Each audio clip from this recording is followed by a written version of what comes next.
My dear students, welcome back to our channel. Students, in this video, I am explaining BCom first year, first semester subject FIT Unit 1 important questions, answers.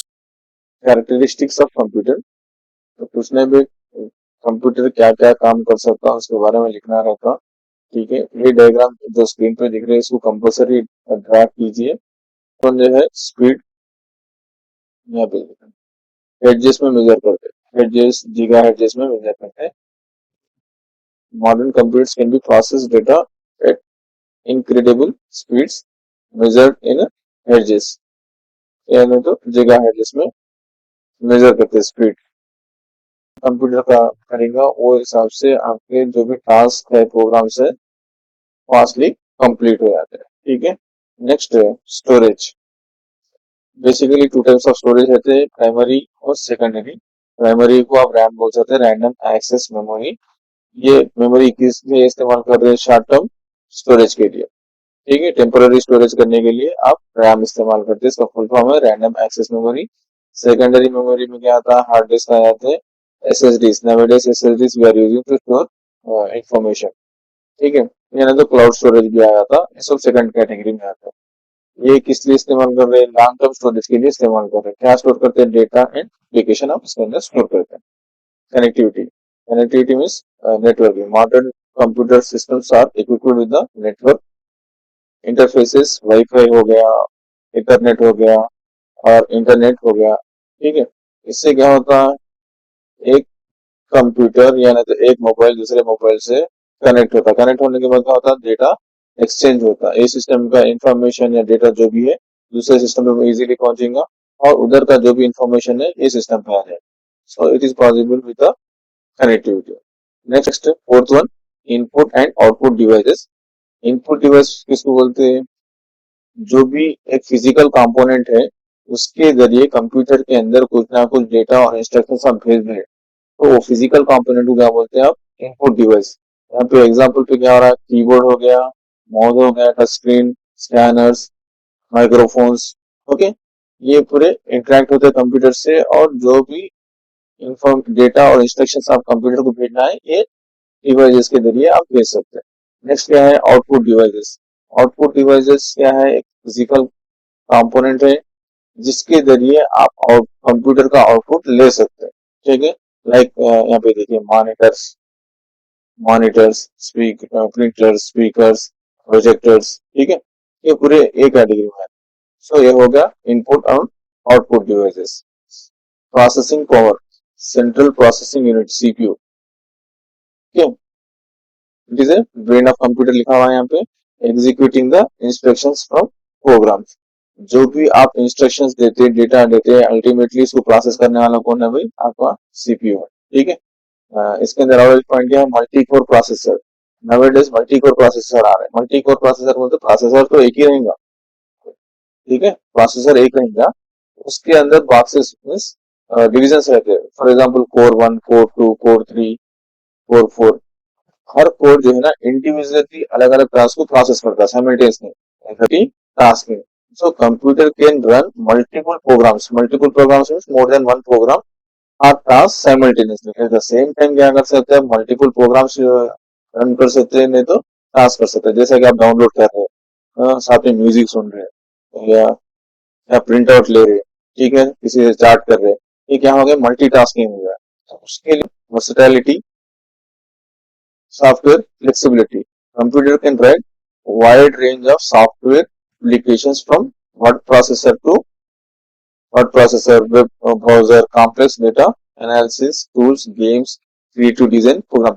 Simple application, simple जैसा word हो गया, नहीं तो कुछ भी word pad हो गया, simple application से लेके कॉम्प्लिकेटेड एप्लीकेशंस तक इजीली मैनेज करता, रन करता कंप्यूटर। इसलिए इसको क्या बोला? Software flexibility. ऐसा नहीं कि इजी इजी प्रोग्राम को सपोर्ट करेगा, कॉम्प्लेक्स प्रोग्राम को सपोर्ट नहीं करेगा। कॉम्प्लेक्स प्रोग्राम भी एग्जीक्यूट करेगा और सिंपल प्रोग्राम भी एग्जीक्यूट करेगा।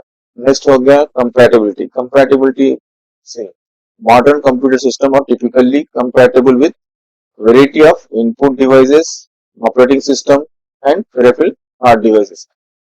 वेराइटी ऑफ इनपुट डिवाइसेस, ऐसा नहीं कि हर कीबोर्ड को सपोर्ट करेगा कंप्यूटर, माउस को सपोर्ट नहीं करेगा। जॉयस्टिक को नहीं करेंगे, यानी दूसरा कुछ भी इनपुट डिवाइस स्कैनर है, ऐसा नहीं है। हर इनपुट डिवाइस को आपका कंप्यूटर सपोर्ट कर रहा है, तो उसको क्या हो रहा है, कंपैटिबिलिटी को। ऑटोमेशन किसे बोलते हैं, 1000 प्रिंट आउट भी निकालना है तो निकाल देगा। ऐसा नहीं है कि 1000 टाइम्स आप आके उसको कुछ इंस्ट्रक्शन देना है, ठीक है। आप कुछ डाउनलोड्स पे लगा दिए, एक 1000 डाउनलोड्स करना है, 1000 डाउनलोड्स कैसे आप 1000 टाइम्स आगे उसको इंस्ट्रक्शन देने की जरूरत नहीं, एक ही बार दिए तो 1000 टाइम जो है डाउनलोड करेगा, उसको बोले ऑटोमेशन, ठीक है। कंप्यूटर को आप 8 से 10 घंटे या 24 घंटे भी काम पे लगाओ, जीरो एरर्स के साथ और आपको एक्यूरेसी के साथ पूरा वर्क कंप्लीट करके देगा। तो कंप्यूटर के अंदर जो भी डेटा है, इंफॉर्मेशन है, उसको प्रोटेक्ट करने के लिए डिफरेंट डिफरेंट मैकेनिज्म इस्तेमाल करते हैं, लाइक फायरवॉल्स हो गया, एन्क्रिप्शन हो गया, या नहीं तो एंटीवायरस सॉफ्टवेयर इस्तेमाल करते हैं। इससे क्या करते हैं, आपके जो भी कंप्यूटर के अंदर डेटा है उसको सिक्योर करते हैं। किससे सिक्योर करते हैं भाई, अनऑथराइज्ड यूजर। आप कंप्यूटर आपका है, आप ओनर हो जाते हैं, आप ऑथराइज हो जाते हैं, लेकिन कोई दूसरा आके आपके सिस्टम का अंदर जो भी डेटा है उसको लेना चाह रहा तो उसको बोलते हैं unauthorized access. So these are the basic characteristics of the computer. Block diagram of computer generally box में इनपुट डिवाइस रहता है, सेकंड बॉक्स में सीपीयू, थर्ड बॉक्स में आउटपुट यूनिट्स, इसी के बारे में लिखना रहता है। यहाँ पे देखिए सीपीयू के अंदर फिर तीन चीज रहते हुए, एक मेमोरी यूनिट हो गया, एक कंट्रोल यूनिट, एक arithmetic unit, arithmetic and logic unit रहता है। डेटा या नहीं तो इंस्ट्रक्शंस, आप क्या करते हैं, डेटा फ्लो क्या होता है, इनपुट डिवाइस के जरिए, जैसा कि कीबोर्ड हो गया, माउस हो गया, उसके जरिए आप सीपीयू तक पहुंचेंगे, प्रोसेसर तक पहुंचेंगे। फर्स्ट इसको रिसीव कौन कर लेता है, कंट्रोल यूनिट कर लेता है। जो भी डेटा आएगा कीबोर्ड माउस से उसको कंट्रोल यूनिट ले लेंगे, लेने के किधर भेजेंगे, मेमोरी यूनिट को भेजेंगे, मेमोरी में सेव हो जाएगा जो भी आप डेटा दे रहे हैं, इंस्ट्रक्शन दे रहे हैं। सेव होने के बाद फिर कंट्रोल यूनिट उसको लेके जाके किसको देगा, अर्थमेटिक एंड लॉजिक यूनिट को देगा, जहाँ पे एक्चुअल प्रोसेस होता है, एग्जीक्यूशन होता है, ठीक है। एक बार प्रोसेस हो गया, प्रोसेसर प्रोसेस करने के बाद आउटपुट जनरेट करता है, वो आउटपुट फिर से क्या होता है, किसके पास होता है, कंट्रोल यूनिट। कंट्रोल यूनिट क्या करता है, उसको मेमोरी यूनिट को भेज देता सेव करने के लिए, साथ ही साथ आउटपुट यूनिट को भेज देता स्क्रीन पे डिस्प्ले करने या तो प्रिंटर पे प्रिंट देने के वास्ते, ठीक है। ये है complete process of data flow. Next question, pointing devices. Pointing devices are input devices used to interact with the computer graphical user interface. ये वर्ड याद रखिए, GUI, इसका फुल फॉर्म क्या है, ग्राफिकल यूजर इंटरफेस, ठीक है। आप जो स्क्रीन देख रहे हैं उसको क्या बोलते हैं, GUI। कंप्यूटर का मॉनिटर हो गया, मोबाइल की स्क्रीन हो गई, जहाँ पे आप इंफॉर्मेशन देख रहे हैं या ना तो आप इनपुट दे रहे, इंस्ट्रक्शंस दे रहे, वो पॉसिबल कैसा हो रहा भाई, इसके वजह से। इसका फुल फॉर्म क्या है, graphical user interface. Interface is nothing but mediator between computer and user. With the help of interface only we can give instructions and data to the computer, ठीक। मीटिंग की वजह से क्या करते हैं, ये जो स्क्रीन है, स्क्रीन पे मूवमेंट देने के लिए, पेंटिंग करने के लिए गैजेट्स की हेल्प करता है। Computer mouse is a most commonly used pointing device that allows user to interact with the computer's graphical user interface. ये क्या है, computer scanner input device. Input device फिर से बोलो, देखिए जो भी डिवाइस से आप डेटा यानी तो इंस्ट्रक्शंस कंप्यूटर को दे रहे, वो डिवाइसेस को क्या बोलते हैं, इनपुट डिवाइस। सो यहाँ पे क्या हो रहा, scanner is a input device. क्यों इस्तेमाल करें, use to convert physical documents, images, objects into digital format. जो भी आपकी डॉक्यूमेंट है, फिजिकल डॉक्यूमेंट है, ऑन पेपर कुछ ना कुछ डॉक्यूमेंट लिखा हुआ है या नहीं तो इमेज है, उसको आप सिस्टम में डिजिटलाइज करना चाह रहे हैं, वो टाइम पे आप वो फिजिकल डॉक्यूमेंट को स्कैन करके कंप्यूटर में सेव करते इन डिजिटल फॉर्म। इसके लिए आप जो डिवाइस इस्तेमाल कर रहे हैं उसको बोल रहे हैं scanner. Next question, voice recognition systems.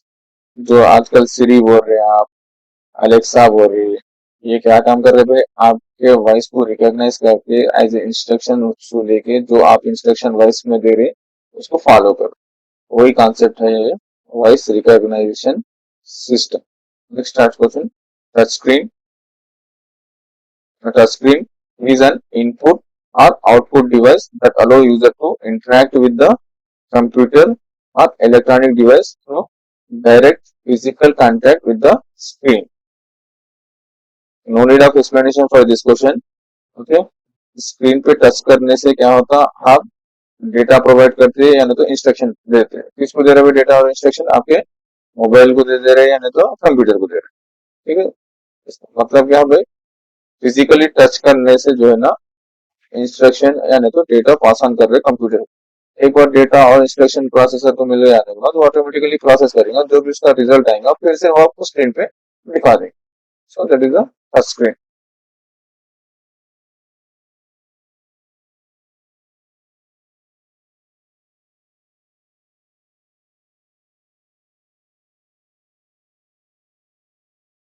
Next question, plotter. Plotter कुछ नहीं भाई, प्रिंटर पे क्या कर सकते हैं आप, A4 साइज पेपर पे प्रिंट आउट ले सकते हैं. A4 साइज में डॉक्यूमेंट, इमेज जो भी है, एक लिमिटेड साइज है, लिमिटेड साइज में जो भी आप लेना है ले सकते हैं. मगर जैसे आप रोड पे देखते हैं, फ्लेक्सीज देखते हैं, बैनर्स देखते हैं, बिग साइज में रहते हैं, उसको प्रिंट आउट लेने के लिए जो डिवाइस इस्तेमाल कर रहे हैं उसको बोल रहे हैं plotter. Next question, generation of computer. Very important long question है. इसके अंदर टोटल 5 जनरेशन है. जनरेशन कैसा डिवाइड करें, बेस्ड ऑन टेक्नोलॉजी डिसाइड करें. फर्स्ट टेक्नोलॉजी क्या है, वैक्यूम ट्यूब है, और ये जनरेशन को बोल सकते हैं 1940 से लेके 1950.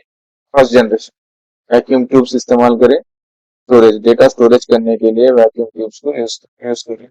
इसके ड्रॉबैक्स क्या है, लॉट ऑफ पावर इस्तेमाल कर रहा और हीट प्रोड्यूस कर रहा, ये टेक्नोलॉजी. नेक्स्ट सेकंड जनरेशन कौन सी टेक्नोलॉजी इस्तेमाल हुई, ट्रांसिस्टर इस्तेमाल हुई सेकंड जनरेशन. ईयर्स देखिए 1955 से लेके 65. एक सेकंड जनरेशन. इसको रिप्लेस करें vacuum tubes, replace by transistors which were smaller faster. एक तो साइज में स्मॉल है, फास्ट है और more reliable and consume less power. Previous वाला जो वैक्यूम ट्यूब था वो क्या कर रहा था, ज्यादा पावर ले रहा था, उससे कंपेयर करते तो ट्रांसिस्टर्स कम पावर यूज कर रहे हैं. थर्ड जनरेशन कंप्यूटर, क्या टेक्नोलॉजी इस्तेमाल हुई, integrated circuits, in short IC बोलते हैं, आईसीस बोलते हैं. ठीक है, ये टेक्नोलॉजी इस्तेमाल कर रहे हैं. क्यों, ये रिप्लेस करे किसको, ट्रांसिस्टर्स को रिप्लेस करें. थर्ड जनरेशन का 1965 से लेके 1971. Next fourth generation. Fourth generation किसके बारे में, माइक्रो प्रोसेसर्स. ईयर 1971 से लेके 2000. टेक्नोलॉजी की ओर इस्तेमाल हुई माइक्रो प्रोसेसर. एट प्रेजेंट जो भी कंप्यूटर से आप वो जनरेशन कंसिडर कर सकते हैं. टेक्नोलॉजी तो से आगे भी आर्टिफिशियल इंटेलिजेंस है. ठीक है, इससे क्या हो रहा, पैरेलल प्रोसेसिंग हो रहा, क्वांटम कंप्यूटिंग हो रहा. Next important question, classification of computer. Computers are classified in various ways based on size के हिसाब से क्लासिफाई करें, पर्पस के हिसाब से क्लासिफाई करें, परफॉर्मेंस के हिसाब से क्लासिफाई करें, या ना तो वर्किंग प्रिंसिपल के हिसाब से करें. सो वन बाय वन देखेंगे. फर्स्ट साइज के हिसाब से देखेंगे. Classification based on size, size के हिसाब से कंप्यूटर्स को क्लासिफाई करें. सो फर्स्ट सबसे छोटा कंप्यूटर देखेंगे, that is micro processor computer, personal computer भी बोलते हैं. जैसा हो गया desktop computers, laptop, tablet, smartphone, एक कैटेगरी में आते हैं. इसको बोल रहे पर्सनल कंप्यूटर्स. ठीक है, smallest size of computers, general purpose के लिए इस्तेमाल करते हैं. यूजर्स कहाँ पे होता है देखिए, इंडिविजुअल यूज होता है, यानी तो कॉमनली होम्स में इस्तेमाल होता है, नहीं तो ऑफिस में, यानी तो स्कूल्स में ये कंप्यूटर्स इस्तेमाल करते हैं. नेक्स्ट उससे जरा साइज में बढ़ाना है ऐसा कंप्यूटर को क्या बोल रहे हैं आप, मिनी कंप्यूटर्स. ठीक है, मिनी कंप्यूटर्स. एग्जाम्पल्स क्या है, PDP-11, digital equipment corporation, max series, इतने एग्जाम्पल्स है. इसका कैरेक्टरिस्टिक क्या है, मल्टी यूजर कैपेबिलिटीज रहते हैं. Multi user capabilities means more than one user eight the same time use कर सकते हैं कंप्यूटर्स को. Capable of supporting several users simultaneously. Processor एक ही रहेगा लेकिन डिस्प्ले स्क्रीन ज्यादा रहेंगे. MNC कंपनीज में जनरली देखने को मिलता है ऐसा. तो डिफरेंट यूजर यूज कर सकते हैं एट ए टाइम एक कंप्यूटर में. मेन फ्रेम कंप्यूटर्स, इनका साइज और थोड़ा बड़ा होता है compare to previous, larger and more powerful than mini computers. Mini computers से पावरफुल रहता है और साइज भी बड़ा रहेगा. और ये कंप्यूटर्स कहाँ पे यूज होते हैं, used in large organizations, critical application such as enterprise resourcing planning ERP वो एक सॉफ्टवेयर रहता है वो इस्तेमाल करते हैं। Large databases and transaction processing में इस्तेमाल करते हैं। एग्जांपल ऑफ कंप्यूटर्स के क्या है, IBM जेड सीरीज है, यूनिवैक 11108 के एग्जांपल्स है। इससे भी बड़ा साइज कंप्यूटर क्या है, वो है सुपर कंप्यूटर्स। साइज देखिए, larger more powerful type of computer, ठीक है, प्रीवियसली जो भी है उससे मोर पावरफुल है कंप्यूटर। कंपोनेंट्स क्या है, computer super computer have multiple processor working in parallel to perform complex calculation at incredible speed. यहाँ पे क्या होता है, इसके अंदर मल्टीपल प्रोसेसर, एक प्रोसेसर नहीं, जनरली अपने कंप्यूटर में एक ही प्रोसेसर है। यहाँ पे क्या बोल रहा है, multiple processor, number of processor रहते हैं to perform complex calculations at incredible speed. कम से कम टाइम पे कॉम्प्लेक्स कैलकुलेशंस करने के लिए नंबर ऑफ प्रोसेसर्स इस्तेमाल करते हैं किसके अंदर, सुपर कंप्यूटर्स में। तो कौन से पर्पस के लिए कर रहे हो, वो पर्पस के हिसाब से क्लासिफिकेशन करे तो क्लासिफिकेशन बेस्ड ऑन पर्पस बोलते हैं। जनरल पर्पस है जो कॉमन पीपल इस्तेमाल करते हैं, वो पर्पस के कंप्यूटर्स है। Purpose can be from wide range of task based on the user needs. Example personal computers, laptops, mobile devices. Second है special purpose computers. Special purpose क्या है, design to carry out specific task और functions.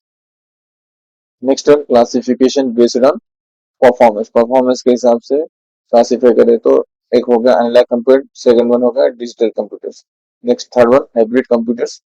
इसमें दो technology इस्तेमाल हो रही है, जो अभी अपन डिस्कस कर रहे हैं, एनालॉग और डिजिटल टेक्नोलॉजी को कॉम्बिनेशन में यूज करने के कंप्यूटर्स क्या बोल रहे हैं, हाइब्रिड कंप्यूटर्स बोल रहे हैं।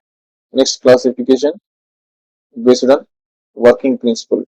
सीरियल कंप्यूटर से पैरेलल कंप्यूटर। सीरियल मींस एक के बाद एक इंस्ट्रक्शन कंप्लीट होने के बाद सेकंड इंस्ट्रक्शन, थर्ड, फोर्थ ऐसे इंस्ट्रक्शन हो गए तो इसको बोल रहे हैं सीरियल कंप्यूटर्स। पैरेलल कंप्यूटर्स में क्या हो रहा है, परफॉर्म मल्टीपल ऑपरेशंस और task simultaneously using multiple processors, ठीक है। At a time more than one operation execute होते रहता, टास्क एग्जीक्यूट होते रहता, ऐसा हो रहा तो आप बोल रहे हो parallel computing.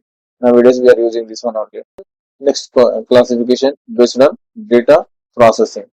Batch processing computer. Batch processing mean similar type of पूरे टास्क को एक जगह जोड़ के उसको एक बैच बना के आप प्रोसेसर को दे रहे, तो वो प्रोसेसर वन बाय वन जो भी उसके अंदर के बैच के अंदर के टास्क है कंप्लीट करता। ऐसा अगर से आपका सिस्टम रन हो रहा, कंप्यूटर रन हो रहा, तो उसको बोल रहे batch processing. Real time computers. Real time computers means live matches देख रहे हैं आप, लाइव कंटेंट आप देख रहे हैं, तो वो टाइम पे टाइम ही नहीं रहता कि डेटा प्रोसेस करने का, ठीक है। तो with in short time process भी करना है, उसका आउटपुट भी पहुंचाना है। ऐसे अगर से आपका कंप्यूटर सपोर्ट कर रहा था, उसे बोल रहे real time processors. I hope you understand. Thank you for watching. Like and share this video with your friends.